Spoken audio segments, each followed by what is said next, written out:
Դուք անդրադարձել եք գրառումով, պարոն Ռուբինյան, բայց այդուհանդերձ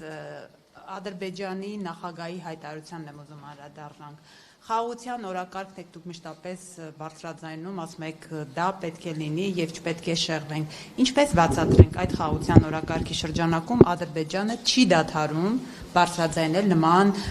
մտքեր եւ դա ըստ էության նաեւ դիտարկվում է որպես տարածքային նկարտում Հայաստանի նկատմամբ։ Տեսեք, դուք արդարացիորեն նշեցիք, որ ես գրառման անդրադարձել եմ, գրառմանս առանձնապես ավելացնելու բան չունեմ։ Մենակ ասեմ մի բան։ Նախ ամեն դեպքում Ադրբեջանից հնչող հայտարարությունների շեշտադրման որոշակի փոփոխություն տեսնում ենք օգոստոսի 8-ից։ Իհարկե չենք կարող ասել, որ չեն լինում հայտարարություններ, որոնք համարում ենք ապակառուցողական, այդ հայտարարությունները ձեր նշած դրանցից մեկն է։ Բայց մենք կարծում ենք, որ եւ ինչպես գրառմանս մեջ նշել եմ, եթե հետ գնանք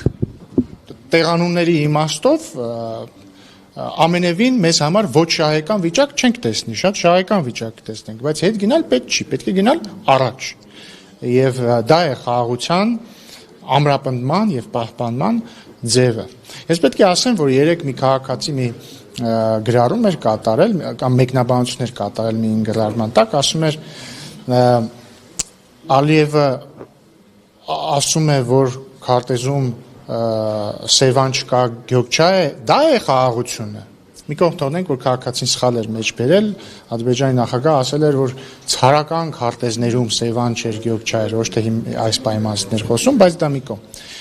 Եվ ես նրան պատասխանեցի, որ ոչ, խաղաղությունն այն է, երբ որ ռուսական ծագման ցորենը երկաթուղով Ադրբեջանի տարածքով գալիս է, ներմուծվում է Հայաստան։ Ես կխնդրեի օպերատորներին մի քիչ ցածրաձայն խոսել, որտեղ չեմ կենտրոնանում։ Եվ դա է խաղաղությունը, եւ դա հենց այն է, ինչ տեղի է ունեցել երեք էկոնոմիկայի նախարար Գեորգ Պապոյանը հաստատեց, որ ռուսական ծագման ցորենը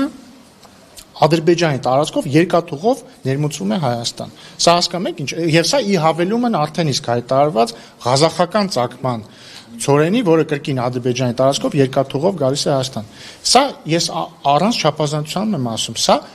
պատմական իրադարձություն է եւ այսպիսի բան վերջի անգամ եղել է 1991 կամ 92 թվականին, այսինքն պատերազմի ակտիվ փուլից առաջ։ Սա առաջին անգամն է, որ Ռուսաստանից եւ Ղազախստանից երկաթուղով Հայաստան որևէ բան ներմուծում է։ Ներեք, դուք կանխեցիք իմ հարցը։ Հենց այդ թիվը, որ դուք պատմանշեցիք, ասում են, այո, դա եղել է, դա նոր բան չի, բայց դա չի կանխել։ Ոնց նոր բան չի, նոր բան է։ Չէ,